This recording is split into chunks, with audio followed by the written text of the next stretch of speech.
The stars were dying. Commander Zarath watched through the bridge windows as another solar system vanished into darkness. The void swarm had consumed 3 more worlds in the past week. Where once bright stars had shone, now only empty space remained. How many ships do we have left? Zarath asked her aide. 230, Commander. We started this war with over 3,000. Zarath closed her 4 eyes and tried to stay calm. The Galactic Coalition had fought the Void Swarm for 2 years. Every battle ended the same way. The enemy consumed everything in their path, growing stronger with each victory. The Void Swarm looked like giant metal insects mixed with machines. They ate planets, stars, and anything made of matter. Then they used what they ate to make more of themselves. No one knew where they came from or how to stop them. Set course for the Kepler Sanctuary, Zarath ordered. We need help. Her aide looked surprised. Commander, that's human space. They're not part of the Coalition. I know, Zarath replied. But we're out of options. The Coalition had 12 member species. They all believed in peace and working together. For 300 years, they had lived without war. They solved problems by talking, not fighting. It was a good way to live until the Void Swarm arrived. Humans were different. They had asked to join the Coalition 50 years ago, but the answer was no.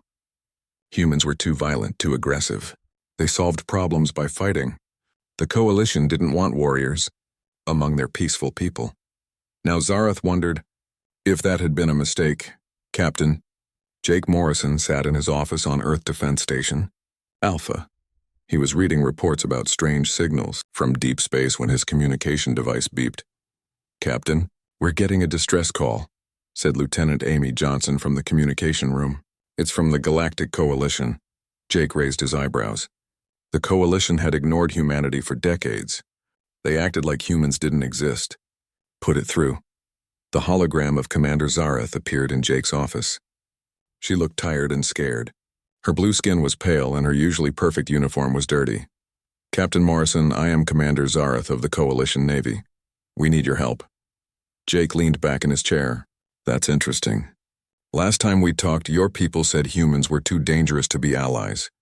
Zarath looked down. We were wrong. We're facing an enemy that wants to destroy everything. We've lost most of our fleets. Our people are dying. Tell me about this enemy. Zarath sent Jake the data files. Images of the Void Swarm filled his screen. Jake whistled softly. The creatures looked like something from a nightmare. Giant metal bugs with sharp teeth and glowing red eyes. Ships that looked like they were grown instead of built. They consume everything, Zarath explained. Planets, stars, people. They turn it all into more of themselves. We can't stop them with normal weapons. Jake studied the battle reports. The Coalition had tried everything. Energy shields, plasma cannons, ion bombs. Nothing worked. The Void Swarm just kept coming. How many of them are there? We don't know. They keep growing. Every system they take makes them stronger. Jake thought for a moment. Admiral Lisa Parker would need to make this decision, but he already knew what his answer would be. I'll talk to my superiors. Can you get here safely? Yes, we have a small fleet heading your way. We should arrive in 3 days. We'll be ready. Admiral Lisa Parker stood in the war room with her top officers. On the big screen, they could see the Coalition fleet approaching Earth. The alien ships looked beautiful but fragile. They were built for exploration, not war. What do you think? Lisa asked Captain Jake Morrison. I think they're desperate, Jake replied. They wouldn't come here unless they had no choice. Dr. Ryan Clark, the lead scientist on alien biology, spoke up. I've been studying the data they sent. This Void Swarm is unlike anything we've seen. They're part machine, part living creature, but there might be a weakness, and what kind of weakness? Lisa asked. They work as a group mind, all connected. If we could disrupt that connection, we might be able to confuse them. Captain Emma Rodriguez, who commanded the battle fleet, looked at the tactical data. Their attack patterns are predictable. They always go for the biggest targets first. No creativity, no surprise attacks. That's because they've been fighting the Coalition, Jake said. The Coalition fights by the rules. Clean, organized, predictable. The Void Swarm learned to beat that kind of fighting. Lisa nodded. But they've never fought humans. 3 days later, the Coalition ships arrived at Earth. Ambassador Veltar came aboard Admiral Parker's flagship. He was tall and thin, with silver skin and large black eyes. He moved gracefully like he was floating. Admiral Parker, thank you for seeing us, Veltar said. We know our people haven't always been friendly toward humans. That's an understatement, Lisa replied. But we're here now. Tell me what you need. Veltar showed her the star maps. Red dots marked where the Void Swarm had attacked. There were hundreds of them, spreading across the galaxy like a disease.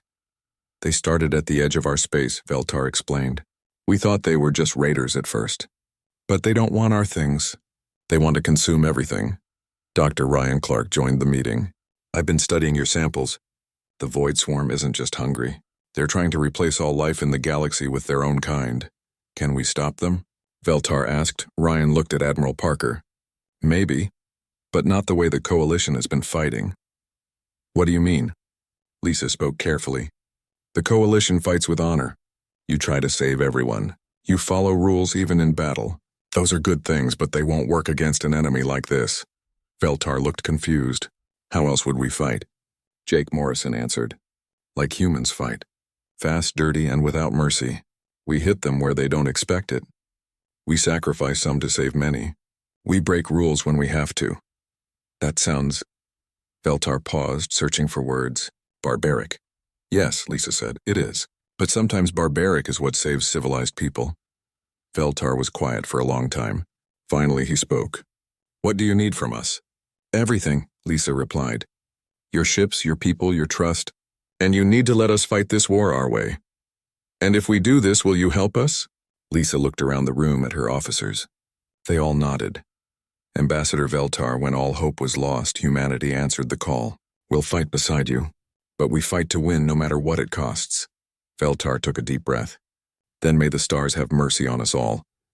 General Amanda Foster stood before the Coalition Council. Around the curved table sat representatives from 12 different alien species. Some had scales, others had fur. Some breathed different air and needed special suits.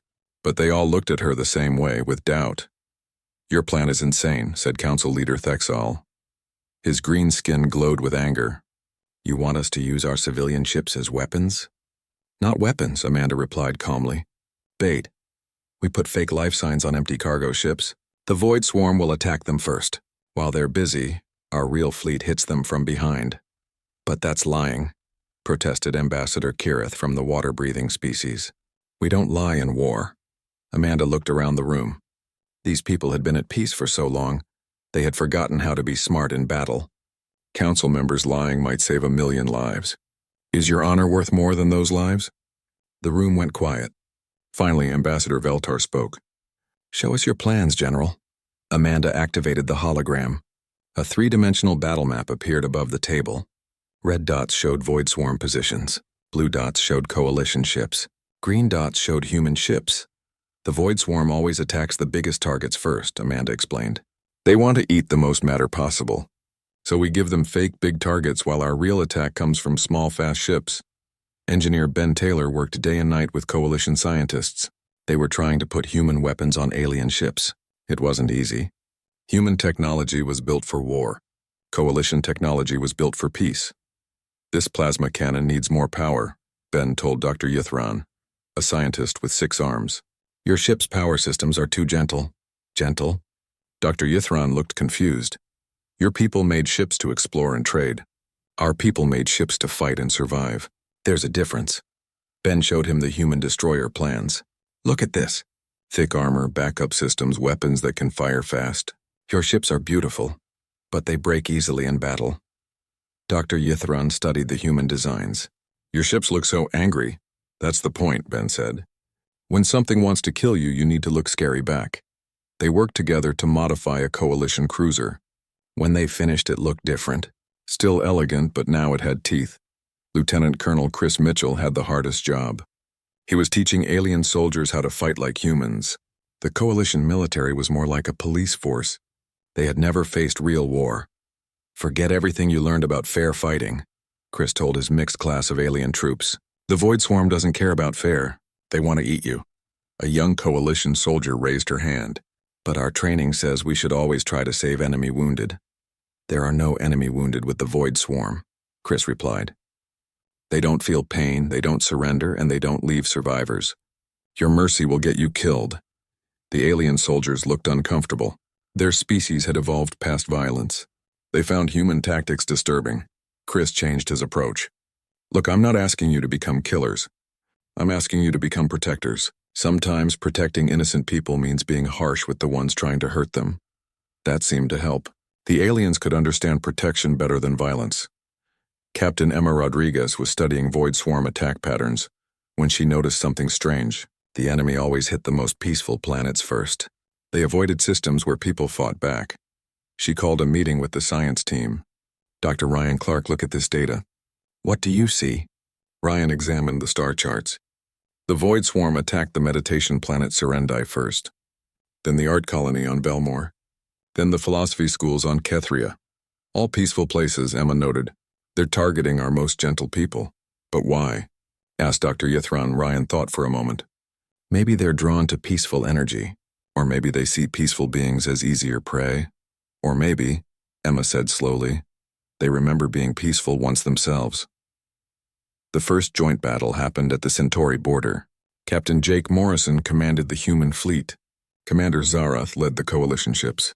The plan was simple: use human tactics with coalition numbers. The Void Swarm came as expected. Hundreds of dark ships that looked like flying nightmares. They headed straight for the largest coalition vessel, just as Amanda Foster had predicted. All ships hold position, Jake ordered. Let them commit to their attack. The coalition commanders were nervous. Every instinct told them to protect their biggest ship. But they trusted the human plan. The Void Swarm surrounded the large coalition vessel and began to attack. Energy beams and metal teeth tore into the hull. But the ship kept fighting, drawing more enemies toward it. Now, Jake commanded. Human destroyers and coalition cruisers attacked from 3 sides at once. The Void Swarm was caught completely off guard. They had never faced this kind of coordinated surprise attack. The battle was over in 20 minutes. For the first time in 2 years, the coalition had won a fight against the Void Swarm, but the victory came with a cost. The coalition ship they used as bait was badly damaged. 30 alien crew members died saving their fake ship from being completely destroyed. After the battle, the coalition officers looked shaken. Commander Zarath found Jake on his ship's bridge. We won, she said. But she didn't sound happy. Yes, we did. 30 of my people died. Jake turned to face her. And how many died in your last battle before we came? Zarath was quiet for a moment. 300. Would you rather lose 30 or 300? I would rather lose none. Jake nodded. So would I, but that's not one of our choices. The Void Swarm doesn't give us a choice where nobody dies. Zarath looked out at the stars. Your people are used to this. Making hard choices. Accepting losses. We had to learn, Jake said. Humans fought each other for thousands of years before we reached the stars. We learned that sometimes you have to sacrifice some to save many. It's a terrible lesson, but it's kept us alive. I don't know if my people can learn that lesson. Jake put his hand on her shoulder. They don't have to become like us. They just have to trust us to make the hard choices for them. Back on the Coalition Council ship, the representatives were arguing. Some wanted to continue working with humans. Others thought the cost was too high. We're becoming like them, said Council Leader Thexal. Violent and cruel. We're becoming survivors, replied Ambassador Veltar. For the first time in 2 years we won a battle. At what cost to our souls? General Amanda Foster entered the council chamber. Council members, I know this is hard for you. You've built a civilization based on peace and cooperation. Those are beautiful things. But the Void Swarm wants to destroy those beautiful things. She paused and looked around the room. We're not asking you to become warriors forever. We're asking you to become warriors long enough to save the peace you've built. Ambassador Kirath spoke up. And after we defeat the Void Swarm, will humans help us return to our peaceful ways? Amanda smiled. Ambassador, humans dream of peace too. We've just never been able to afford it. Maybe if we win this war together, we can all learn something from each other. The council voted. It was close, but they agreed to continue the alliance with humanity. Outside the council chamber, Captain Emma Rodriguez found Ambassador Veltar looking out at the stars. Second thoughts? She asked. Many thoughts, Veltar replied. We've never had to choose between our principles and our survival before. Maybe you don't have to choose, Emma said.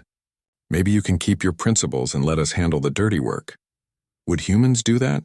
Fight and die for people who won't fight themselves? Emma thought about all the human soldiers training coalition troops, all the human engineers working on alien ships, All the human commanders planning battles to save alien worlds. Yes, she said, we would. That's what makes us different from the Void Swarm. They consume everything. We protect everything. Veltar nodded slowly. Then perhaps there is hope after all. The war was getting worse. Major Kate Sullivan watched through her ship's window as the Void Swarm destroyed another coalition world. But this time was different. The enemy ships moved in new patterns. They avoided the traps that had worked before. They were learning. They're adapting faster than we expected, Kate told her strike team. The tricks that worked last month don't work now. Her team looked worried. They were a mix of human Marines and coalition soldiers. After months of fighting together, they had learned to trust each other. But trust wouldn't stop an enemy that got smarter after every battle. What's our mission? Asked Sergeant Mike Chen, a human soldier. Intelligence gathering, Kate replied. Command wants to know how they're learning so fast. The strike team's ship was small and fast. It could hide from Void Swarm sensors while they studied enemy movements. What they found was disturbing. The Void Swarm ships were communicating constantly. Energy patterns flowed between them like a conversation. But it wasn't just talking. They were sharing memories of every battle, every human tactic, every coalition weakness. It's like they have one giant brain, said Dr. Lisa Park, the team's scientist. Every ship learns what every other ship learns. Kate watched a group of Void Swarm vessels practice human-style surprise attacks on asteroids. They were getting good at it. We need to get this information back to command, she said. Dr. Alex Thompson had been studying the Void Swarm samples for weeks. His laboratory was on a secure space station far from the front lines. What he discovered changed everything. Admiral Parker, you need to see this, Alex called over the communication system. Lisa Parker's image appeared on his screen. What did you find, Doctor? Alex pulled up a genetic scan. The Void Swarm isn't from another galaxy. They're from our galaxy. They used to be like the coalition species, peaceful, cooperative, advanced. What happened to them? They destroyed themselves through absolute pacifism. When an internal corruption began spreading through their society, they refused to fight it because fighting went against their beliefs. The corruption consumed their entire civilization. Lisa stared at the data. And now they exist as this swarm? They're what's left. A warning of what happens when a civilization becomes so peaceful. It can't defend itself against any threat, even internal ones. They consume other peaceful civilizations because they see them as making the same mistake they made. The implications were terrifying. The Void Swarm wasn't just destroying the coalition. They were trying to prevent other species from repeating their ancient mistake. Admiral Noah Baker commanded the largest fleet in galactic history. Human ships and coalition vessels filled space for thousands of kilometers. The plan was to attack the Void Swarm's main staging area in the Andreas system. All ships report ready, said Captain Dave Wilson from the command bridge. Noah looked at the tactical display. 2,000 Allied ships against an unknown number of Void Swarm vessels. It should have been enough. Begin the attack, Noah ordered. The fleet moved forward in perfect formation. Human destroyers led the way, followed by coalition cruisers. Everything went according to plan for the first hour. Then the Void Swarm showed their new tactics. Instead of attacking the largest ships first, they went after the command vessels. They had learned to target human leadership and coalition coordination centers. The enemy ships moved in patterns that copied human strike tactics. They're using our own strategies against us, Noah realized. Worse, the coalition commanders hesitated when they should have been aggressive. Months of training couldn't overcome millions of years of peaceful evolution. When the moment came to sacrifice one ship to save 10 others, many coalition captains couldn't do it. The battle became a disaster. The Void Swarm destroyed half the Allied fleet. Admiral Noah Baker's flagship was badly damaged. Thousands of crew members from dozens of species died in the cold vacuum of space. The survivors limped back to coalition space, defeated and demoralized. The Coalition Council met in emergency session. The mood was dark. Some species wanted to surrender. Others blamed humanity for leading them into greater losses. The humans promised us victory, said Council Leader Thexal. Instead, we lost more ships than ever before. We lost because we couldn't commit to their methods, replied Ambassador Veltar. Our people pulled back when they should have pushed forward. You're asking us to become something we're not, protested Ambassador Kirith. We are peaceful beings. We don't sacrifice our own people for tactical advantage. General Amanda Foster stood before the angry council. You're right. You are peaceful beings, but peaceful beings die when they face an enemy that wants to destroy all peace in the galaxy. Then what do you suggest? Asked Thexol. Give us full command authority, Amanda said. Let human commanders make the tactical decisions. Your people can fight, but let us decide how and when. The council erupted in angry voices. Species that had never raised their voices were shouting at each other. The alliance was falling apart. Captain Luke Henderson and his crew had been captured during the failed attack. Their ship was pulled inside a massive void swarm vessel. Luke expected to be consumed like all the other prisoners. Instead, something strange happened. The void swarm connected his mind to their network. Suddenly, Luke could see their memories. He watched the rise and fall of their original civilization. They had been called the Serenity Union, a collection of peaceful species that believed violence was never the answer. When a biological corruption began spreading through their worlds, they refused to use force to stop it. They tried negotiation, meditation, and peaceful solutions. The corruption consumed them all. In their final moments, they uploaded their consciousness into machines, hoping to preserve their peaceful ideals. But the process went wrong. They became the opposite of what they had been, pure consumption instead of pure peace. You see, a voice spoke in Luke's mind. Peace without strength leads to extinction. We learned too late. We will not let others make our mistake. Luke saw images of coalition worlds being consumed, but in the void swarm's twisted logic, they were saving these species from the fate of becoming too peaceful to survive. You're wrong, Luke said aloud. Peace with strength is possible. That's what we're trying to build. Show us, the voice replied. Luke's mind was filled with visions of every coalition failure in battle. Every time they had hesitated when they should have acted. Every moment when their peaceful nature had cost lives. They're learning, Luke insisted. It takes time, but they're learning to fight when they need to. Time we will not give them. The connection ended, and Luke found himself back in the ship's holding cell. But now he understood the enemy's true motivation. The void swarm wasn't evil, they were afraid. Afraid that the coalition would repeat their ancient mistake. Dr. Rachel Stone was working frantically in her laboratory. After the failed attack, she knew they needed a new approach. The information from Captain Henderson's capture had given her an idea. The void swarm thinks the coalition is too peaceful to survive, she explained to Admiral Parker over the communication system. They're trying to save the galaxy from what they see as a fatal weakness. So how do we prove them wrong? We show them that peaceful species can learn to fight when survival is at stake. But more importantly, we show them that fighting doesn't have to destroy what makes a civilization worth saving. Rachel had been studying human genetic codes compared to coalition species. Humans had evolved as persistence hunters. They could chase prey for days without stopping. They could adapt to any environment. Most importantly, they could be both violent and gentle as the situation required. Humans aren't naturally more violent than other species, Rachel explained. We're naturally more adaptable. We can be peaceful when peace works, and aggressive when aggression is needed. And the coalition species, they evolved past their aggressive instincts. But those instincts are still there, buried deep in their genetic code. They just need the right trigger to access them. The coalition was in chaos. 3 more member species had withdrawn from the alliance. Fear and doubt spread through their remaining fleets. Many captains refused to follow human battle plans. Ambassador Veltar found himself defending humanity to his own people. The humans are fighting for us, he argued. They could have stayed safe in their own space. Maybe they have their own agenda, suggested Council Leader Thexol. Maybe they want to weaken us so they can take over our territory. If humans wanted our territory, they could have taken it years ago, Veltar replied. Their military technology is more advanced than ours. They choose to help us instead of conquering us. Captain Emma Rodriguez was training coalition pilots when the news came.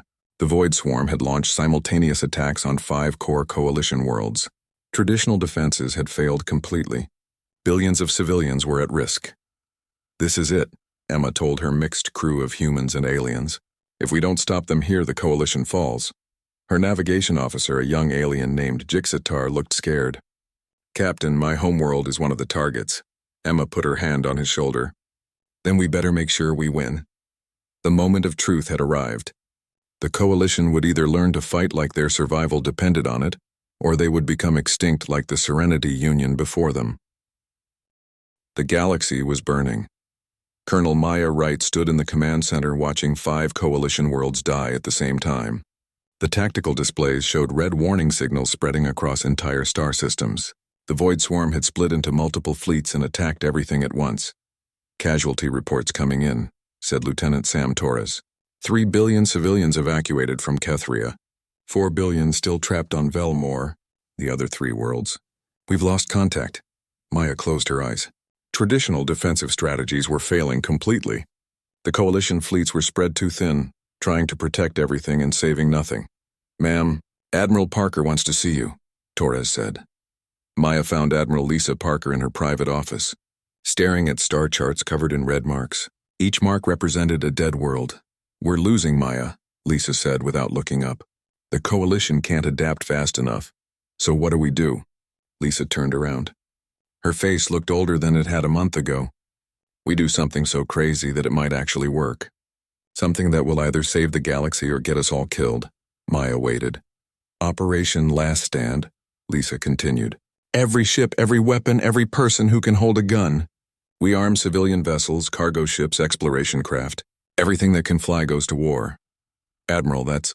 Maya paused. That's not a military operation. That's total war. Yes, it is. And it goes against everything the coalition believes in.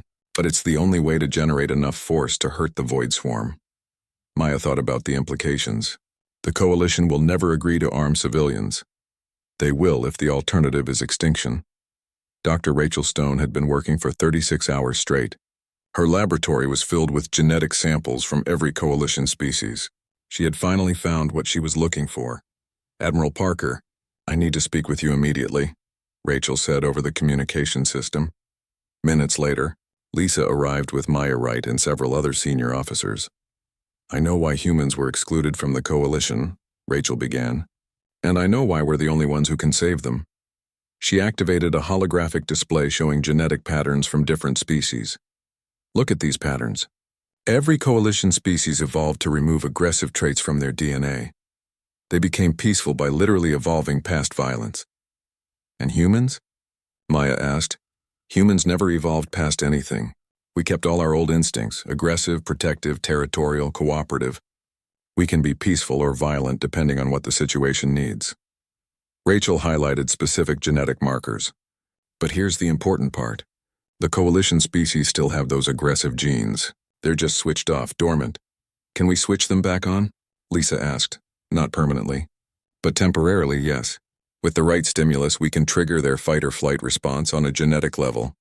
Maya understood immediately. You want to make them angry. I want to remind them that they're still animals underneath all that civilization. When survival is truly at stake, every living thing will fight. The Coalition Council met in emergency session aboard the last remaining command ship. Half their worlds were under attack.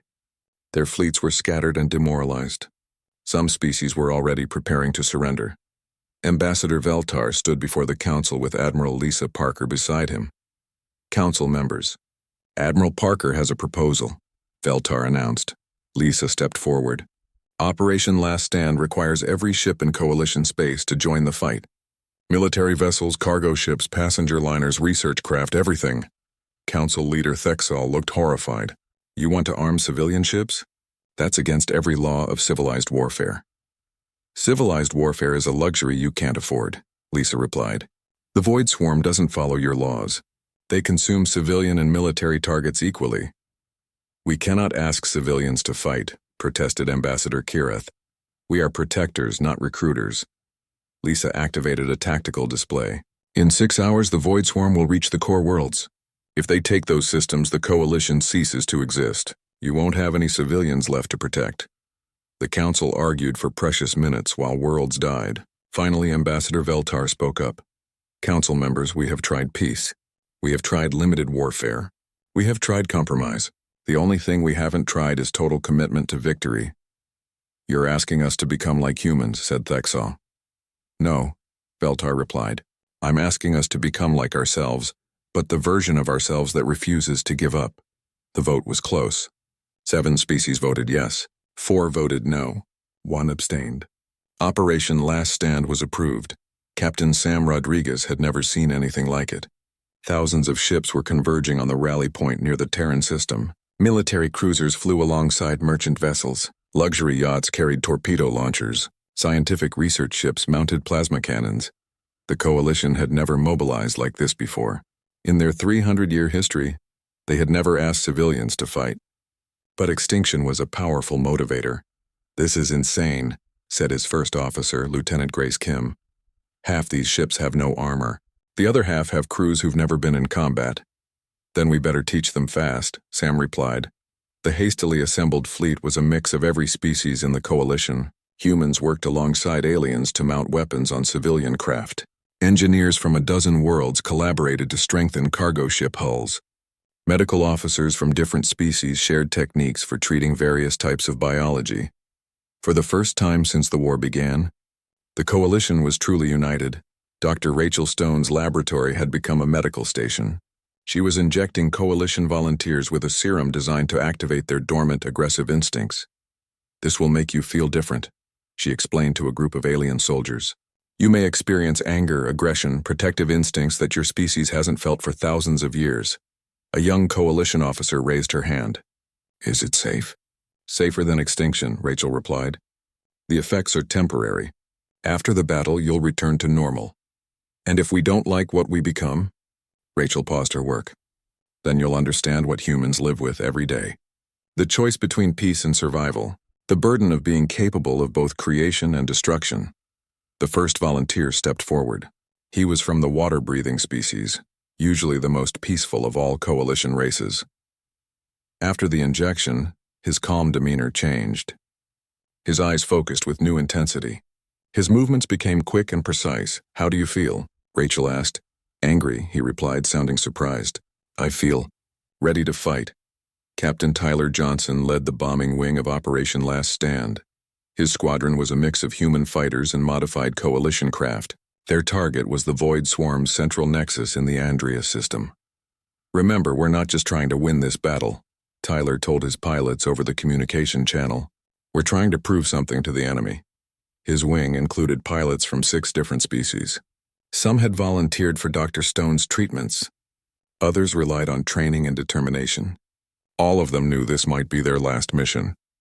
The Void Swarm Nexus was a massive structure built from the remains of consumed worlds.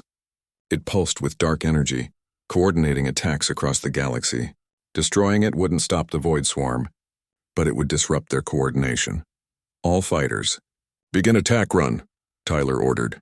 The Coalition pilots followed human attack patterns they had practiced for months, but now they flew with a fury their species hadn't shown for millennia. The serum Dr. Stone had developed was working. Peaceful beings were rediscovering their capacity for righteous anger. As they dove toward the Nexus, Tyler realized something important. The Coalition wasn't becoming like humans. They were becoming like themselves, but the complete version of themselves that included both peace and war. Admiral Kevin Brooks commanded the main fleet from the bridge of the human dreadnought Defiance. Around him, thousands of ships prepared for the largest battle in galactic history.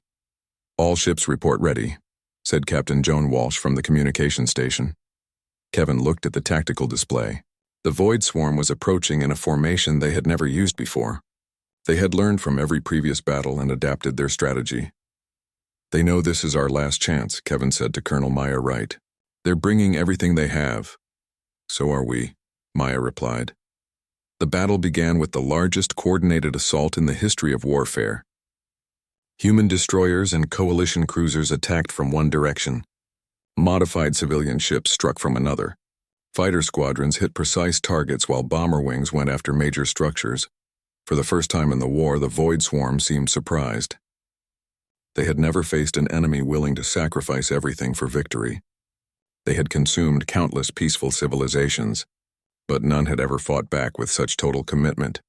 The Coalition forces, enhanced by Dr. Stone's treatments and guided by human tactics, fought with a ferocity that shocked both sides. Peaceful species discovered they could be terrifying when protecting what they loved. Ambassador Veltar watched the battle from the command ship's observation deck. Beside him stood General Amanda Foster. Your people are fighting well, Amanda observed. The final battle took place at the galactic core, where space itself bent around a massive black hole.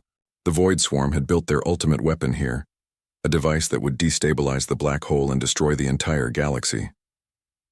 Admiral Kevin Brooks stood on the bridge of his flagship, watching the largest military force ever assembled prepare for war. Around him, ships from dozens of species formed attack formations that would have been impossible just months ago. All fleets report ready, said Captain Joan Walsh. Human fleet, Coalition primary fleet, Coalition civilian volunteers, and the Joint Strike Force. Kevin nodded. Dr. Nicole Davis, are you ready with the psychological warfare protocol? Dr. Davis looked up from her console. The system is active. When we get close enough to the Void Swarm's central mind, I can transmit the disruptive signal. The plan was complex and dangerous. While the main fleets fought the Void Swarm's ships, a small team would penetrate the enemy's core vessel and attack their hive mind. Directly. Dr. Davis had developed a way to turn the Void Swarm's shared consciousness against itself. Captain Tyler Johnson, is your bombing wing ready? Tyler's voice came over the communication system. All squadrons standing by. We'll keep their fighters busy while the strike team goes in. Kevin looked at the tactical display. The Void Swarm had positioned themselves around the galactic core's black hole. They were using its gravitational pull to power their galaxy-killing weapon. Begin the attack, Kevin ordered. The battle started with the largest coordinated assault in history. Thousands of ships from dozens of species moved as one force. Human destroyers led the charge, followed by coalition cruisers and converted civilian vessels. The Void Swarm responded with everything they had learned during the war. They used human tactics against human ships. They targeted command vessels and communication arrays. They adapted to every strategy the Alliance tried. But something was different this time. The coalition forces didn't hesitate when hard choices needed to be made. They had learned to balance their peaceful nature with necessary aggression. Captain Emma Rodriguez led a mixed squadron of human and alien fighters through the Void Swarm's defenses. Her pilots included volunteers from species that had never fought before the war. Stay in formation, Emma commanded. Remember your training. A young coalition pilot named Zexri flew beside her. 6 months ago, he had been a teacher on a peaceful colony world. Dr. Stone's treatments had awakened instincts his species had forgotten for thousands of years. Captain, I'm detecting fear signals from the enemy ships, Zexri reported. Emma was surprised. Fear? The Void Swarm doesn't feel fear. They do now. Their hive mind is experiencing something new. Doubt. Captain Sam Rodriguez commanded the strike team that would penetrate the Void Swarm's central vessel. His team included the best soldiers from every species in the Alliance. Remember, we're not just fighting for victory, Sam told his troops as their ships approached the enemy core. We're proving that different species can work together when survival is at stake. The strike team included Major Kate Sullivan, Sergeant Mike Chen, and volunteers from 8 coalition species. They had trained together, fought together, and learned to trust each other completely. Their ship punched through the Void Swarm's outer defenses and landed inside the massive central vessel. The interior looked like a twisted version of a coalition ship, all organic curves and flowing lines, but made from dark metal instead of light materials. The hive mind core should be at the center, Dr. Nicole Davis said, checking her scanner. We need to get there before they can complete their weapon. The team fought their way through corridors filled with Void Swarm drones, but these weren't like the mindless creatures they had faced before. These drones moved with purpose and intelligence. They're protecting something important, Kate observed. We're getting close. Dr. Rachel Stone was monitoring the battle from the command ship when she made a crucial discovery. The Void Swarm's adaptation ability was slowing down. Admiral Brooks, I'm seeing something strange in their behavior patterns, she reported. They're not learning as fast as before. What does that mean? I think our psychological warfare is working. Dr. Davis's signal is disrupting their shared learning. They're becoming individuals instead of a collective. This was exactly what they had hoped for. The Void Swarm's greatest strength was their ability to share knowledge instantly across their entire race. If that connection was breaking down, they would become vulnerable. The strike team reached the core of the Void Swarm vessel. The chamber was enormous, filled with pulsing energy conduits that connected to thousands of Void Swarm minds across the galaxy. This is it, Dr. Davis said. setting up her equipment, the central node of their hive mind. But as she activated her disruption signal, something unexpected happened. Instead of simply breaking their connection, the signal allowed the strike team to see into the Void Swarm's memories. They saw the rise and fall of the Serenity Union, the peaceful civilization the Void Swarm had once been. They watched as that civilization chose absolute pacifism, even when faced with internal corruption. They felt the despair of beings who realized too late that peace without strength leads to extinction. "They're not evil," whispered Sergeant Mike Chen. "They're traumatized." The Void Swarm had spent millions of years consumed by guilt and fear. They destroyed peaceful civilizations not out of malice, but because they couldn't bear to watch others repeat their mistake. Dr. Davis adjusted her signal. Instead of just disrupting their connection, she began transmitting new memories, images of the coalition learning to balance peace with strength, of different species working together, of civilizations that could be both gentle and fierce when necessary. "What are you doing?" Sam asked. "I'm showing them there's another way," Davis replied. "That peace and strength can coexist." The effect was immediate. Throughout the galaxy, Void Swarm ships began to slow their attacks. Their hive mind was processing something it had never considered, the possibility that their ancient mistake could be avoided, but not all of them were convinced. A faction of the Void Swarm rejected the new ideas and continued their assault. The galaxy's fate would be decided by whether the moderate faction could convince the extremists to stop. Admiral Kevin Brooks watched as half the Void Swarm fleet suddenly stopped fighting. The other half became even more aggressive, as if they were trying to complete their mission before their own people could stop them. "All ships, concentrate fire on the active enemy vessels," Kevin ordered. "Protect the ones that have stopped fighting." It was a surreal battle, humans and coalition forces fighting alongside some Void Swarm ships against other Void Swarm ships. Captain Tyler Johnson led his bombing wing against the galaxy-destroying weapon. The device was nearly complete, drawing energy from the black hole to power its final activation. "All squadrons, attack run on the primary target," Tyler commanded. The weapon was defended by the most fanatical Void Swarm ships, the ones who refused to accept that there might be another way. They fought with desperate fury, knowing this was their last chance to complete their million-year mission. Tyler's squadron included both human and coalition pilots. They flew in perfect coordination, each species contributing their unique strengths to the combined attack. The weapon exploded in a burst of energy that lit up the galactic core. The blast wave destroyed hundreds of ships on both sides, but it saved trillions of lives throughout the galaxy. In the aftermath of the battle, something remarkable happened. The moderate faction of the Void Swarm approached the Allied fleet under a flag of truce. Ambassador Veltar found himself in the unprecedented position of negotiating with beings who had tried to destroy his civilization. "We understand now," said the Void Swarm representative, a creature that looked like a combination of machine and living tissue. "Peace without strength leads to extinction, but strength without peace leads to what we became. What will you do now?" Veltar asked. "We will help rebuild what we destroyed. We will teach others about the dangers of absolute pacifism, and we will learn from you how to balance peace with necessary force." The war was over, but the real work was just beginning. Captain Amy Johnson stood in the main hall of the First Joint Human Coalition Defense Academy. Around her, beings from dozens of species worked together to create new strategies for protecting the galaxy.